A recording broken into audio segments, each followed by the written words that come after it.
When I first started working on marijuana policy reform, the idea of a state legalizing marijuana was still just that, an idea. And as a young student, I was really passionate about this issue because arresting and criminalizing people for marijuana struck me as just profoundly cruel and destructive to society. Disgusting. Yeah, that's right. And the idea that we would ruin someone's life over marijuana was insane and is insane. And as I learned more about the war on drugs and that it discriminates against people of color and young people, I became even more convinced that marijuana prohibition is profoundly unjust. Yes, that's right.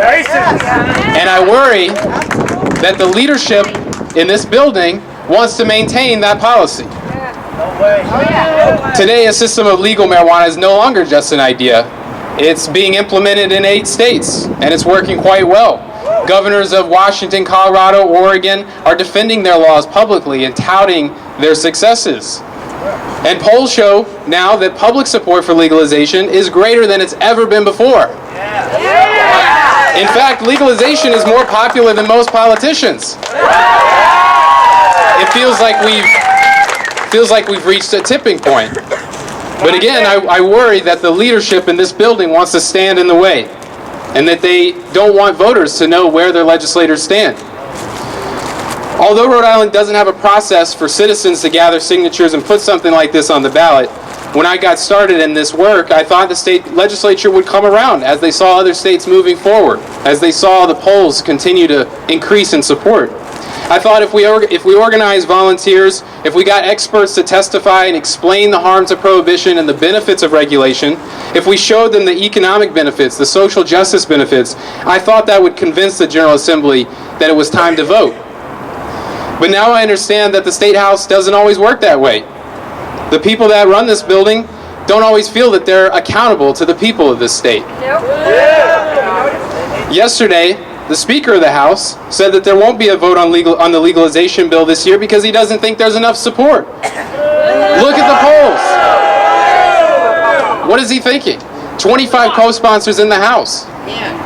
Yesterday, and yet today, he's allowing a vote in the House Judiciary Committee on the Study Commission bill, which we all know is just a delay.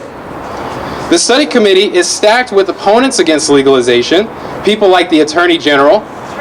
They have no intention of honestly studying the issue. They simply want to delay a vote on legalization as long as they can.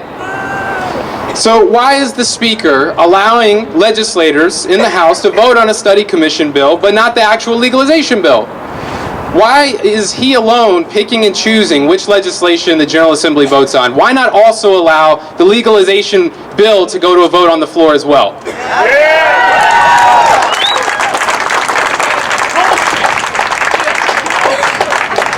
Over the years, I've had the privilege to work with countless volunteers, people in this crowd today who have poured hours and hours into making phone calls, knocking doors, tabling at events. I've been very lucky to work alongside amazing people, including public health professionals, faith leaders, social justice advocates, and other members of the community who will generously give their time and sometimes wait until midnight just to have the chance to testify at a committee hearing. Thousands of Rhode Islanders, again, many of you here today, have written letters and signed petitions. But the leadership of the General Assembly apparently doesn't care about that. They don't care that poll after poll shows that a majority of voters in the state want the state to move forward. Now I know how the State House sometimes works. Only members of the leadership decide which bill gets a vote and which ones don't. And they don't seem to feel accountable to anyone who lives outside of their districts. They think they can determine the whole policy for the whole state. But there's simply no excuse to not hold a vote this year. It's time for a vote, and if they want to vote against it, they have every right to do that. But why are they not allowing the legislature to make this decision? Why do they think they can determine policy for the whole state? Today, we're here to send a message. It's that if the leadership thinks that this movement is just going to go away, they're making a huge mistake. If they think they can just continue ignoring 60% of voters in the state, they're making a gigantic mistake. This movement only gets stronger every year, and you can bet anything that we're only going to get bigger. We're not going to sit back, and we're not going to be ignored. Thank you.